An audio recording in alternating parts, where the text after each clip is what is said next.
जी। Past indefinite tense के सवालिया interrogative वाक्य दो प्रकार के होते हैं। यहाँ सबसे ज़रूरी नियम यह है कि जब भी वाक्य में डिड आ जाता है तो क्रिया वर्ब हमेशा फर्स्ट फॉर्म V1 में वापस आ जाती है। V2 का प्रयोग नहीं होता। 1. बिना प्रश्नवाचक शब्द वाले वाक्य यस नो क्वेश्चंस। ये वाक्य हिंदी में क्या से शुरू होते हैं? अंग्रेजी में इनकी शुरुआत डिड से होती है। सूत्र फॉर्मूला। ध्यान दें, वेंट की जगह गो, सॉ की जगह सी का प्रयोग होगा। उदाहरण 1. Did you go to school? क्या तुम स्कूल गए? 2. Did you write a letter? क्या उसने खत लिखा? 3. Did she cook food? क्या उसने खाना पकाया? 4. Did they play cricket? क्या उन्होंने क्रिकेट खेला? 5. Did I make a mistake? क्या मैंने कोई गलती की?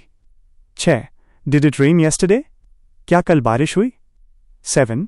Did Ram buy a car? क्या राम ने कार खरीदी? 2. प्रश्नवाचक शब्द वाले वाक्य WH क्वेश्चंस। जब हिंदी वाक्य के बीच में कब, क्यों, कहाँ, क्या, कैसे WH वर्ड्स आते हैं। सूत्र फॉर्मूला। उदाहरण 1. Where did you go? तुम कहाँ गए? 2. What did he eat? उसने क्या खाया? 3. व्हेन डिड दे कम? वे कब आए? 4. Why did she cry? वो क्यों रोई? 5. How did you do this? तुमने ये कैसे किया? 6. Who did you meet? तुम किससे मिले?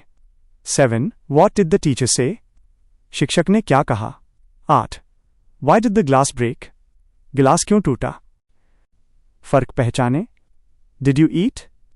क्या तुमने खाया? योजक चिन्ह ग्रेटर देन जवाब हाँ ना। व्हाट डिड यू ईट? तुमने क्या खाया? योजक चिन्ह ग्रेटर देन जवाब पिज़्ज़ा रोटी नाम बताना होगा। क्या आप